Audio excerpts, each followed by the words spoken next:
Yes my dear students, हमने पिछले topic में कंट्रोल एंड कोऑर्डिनेशन टॉपिक से रिलेटेड न्यूरॉन के स्ट्रक्चर के बारे में डिस्कस किया था।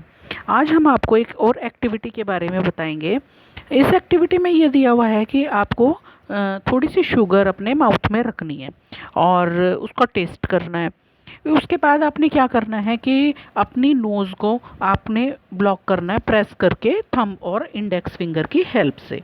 अब दोबारा से आपको शुगर खानी है, तो क्या दोनों बार में आपको कुछ टेस्ट में डिफरेंस मिलता है।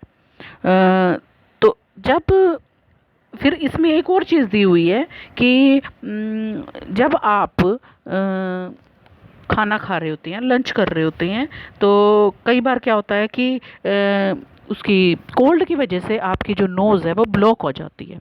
तो उस टाइम पर क्या होता है कि आपको अपने जो खाने का टेस्ट है वो उतना आप उसको अप्रिशिएट नहीं कर पाते, उसको उतना एंजॉय नहीं कर पाते।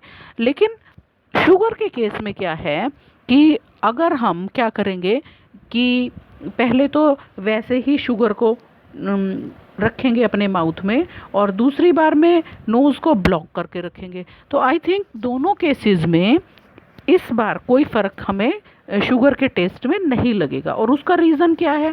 क्योंकि शुगर का अपना कोई स्मेल नहीं है। तो और कोई भी ऐसी चीज़ होगी, कोई भी इस तरह का फूड आइटम होगा जिसके अंदर स्मेल है, उसको आप अगर ब्लॉक्ड नोज से करके और फिर आप उसका टेस्ट करने की कोशिश करेंगे तो उसका टेस्ट हमें क्या पहले के कंपैरिजन में थोड़ा सा कम महसूस होगा। तो उसका रीज़न ये है कि हमारे जो ब्रेन है उसको जो हमारे ओल्फैक्टरी रिसेप्टर्स हैं जो कि स्मेल को डिटेक्ट करने का काम करते हैं, तो वो पूरा सिग्नल नहीं पहुंचा पाएंगे। इसलिए जो गस्टेटरी रिसेप्टर हैं यानी कि टेस्ट को करने वाले रिसेप्टर्स हैं, सिर्फ उन्हीं का सिग्नल पहुंचेगा और हमें उस चीज़ का टेस्ट महसूस होगा।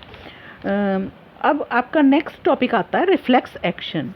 तो हमने बहुत बार इस वर्ड का यूज़ किया है, सुना है इस वर्ड के बारे में। तो ये क्या चीज़ होती है रिफ्लेक्स? रिफ्लेक्स का मतलब है कोई भी सडन एक्शन जो हम एनवायरनमेंट में किसी चेंज, एनवायरनमेंट में अगर कोई चेंज हो रहा है तो उसके रिस्पॉन्स में देते हैं। जैसे इसको हम कुछ एग्जांपल्स की हेल्प से समझ सकते हैं कि I jumped out of the way of the bus reflexively, या I pulled my hand back from the flame reflexly. Yeah, I'm so hungry that my mouth started watering reflexly. तो इन तीनों ही cases में यहाँ पर रिफ्लेक्सली का मतलब क्या है, इसका मीनिंग क्या है? तो एक कॉमन आइडिया इन एग्जांपल से हमें ये मिलता है कि यहाँ पर हम तीनों केसेस में कुछ ऐसा कर रहे हैं, ऐसा सोच रहे हैं, मतलब ऐसा कुछ कर रहे हैं, ऐसा एक्शन कर रहे हैं जिसमें हमारी थिंकिंग इन्वॉल्व नहीं है, या बिना फील करे हुए हम कुछ एक्शंस को कर रहे हैं, कुछ रिएक्शंस दे रहे हैं।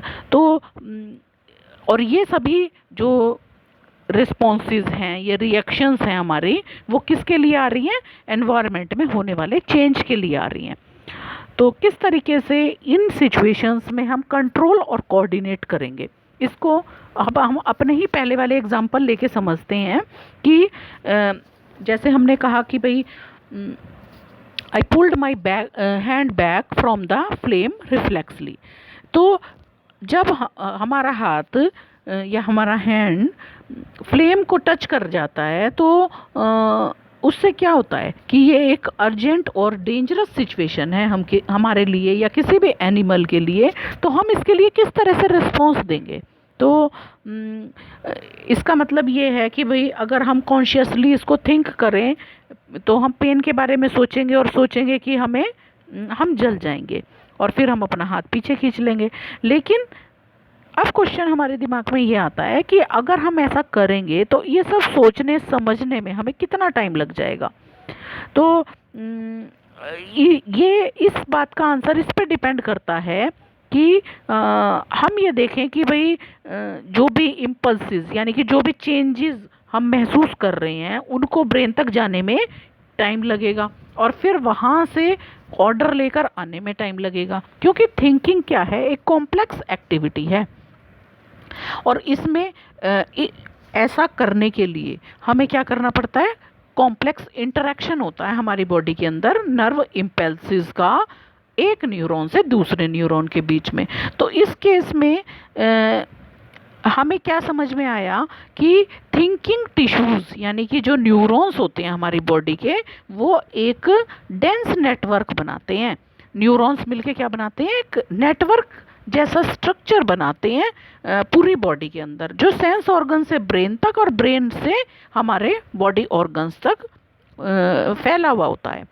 और ये कहाँ पर, ब्रेन के किस हिस्से में ये जो थिंकिंग पार्ट है ये बिलोंग करता है? तो ये हमारा जो फॉरवर्ड पोर्शन होता है स्कल का, वहाँ पर ऐसा एक रीजन प्रेजेंट होता है जो हमारी बॉडी से डिफरेंट सिग्नल्स को रिसीव करता है, फिर उनके बारे में सोचता है और उसके लिए फिर रिस्पॉन्स देता है।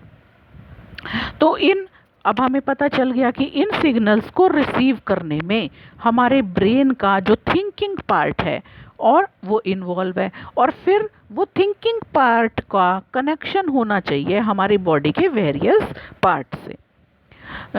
तो अब जो ब्रेन का जो पार्ट है वो किससे अटैच होना चाहिए, हमारी मसल्स से अटैच होना चाहिए, और साथ साथ नर्व का भी एक नेटवर्क होना चाहिए जो बॉडी के डिफरेंट पार्ट में से सिग्नल लेकर ब्रेन तक जा सके और ब्रेन से फिर सिग्नल लेकर हमारी मसल्स तक जा सके। तो अगर ऐसा हुआ, इस तरह का एक्शन अगर हुआ तो बहुत ज़्यादा टाइम लग जाएगा और उतनी देर में तो हम क्या हो जाएंगे, हर्ट हो जाएंगे, और फ्लेम से हम क्या हो सकते हैं, बर्न हो सकते हैं। तो इस प्रॉब्लम को सॉल्व करने के लिए हमारी बॉडी का डिज़ाइन कुछ अलग तरीके से होता है। अब अगर हम हीट की सेंसेशन को फील करें और फिर नर्व उसको डिटेक्ट करें और फिर डिटेक्ट करके उस सिग्नल को इनपुट की फॉर्म में ब्रेन तक भेजें और फिर उसकी ब्रेन उसकी प्रोसेसिंग करे जैसे कि कंप्यूटर में होता है, और फिर उसके लिए रिस्पॉन्स दे आउटपुट की फॉर्म में। तो इस तरह का बिना थिंकिंग के अगर ये प्रोसेस हो जाए और फास्ट एक्शन हो जाए तो ये क्या कहलाता है, रिफ्लेक्स आर्क कहलाता है।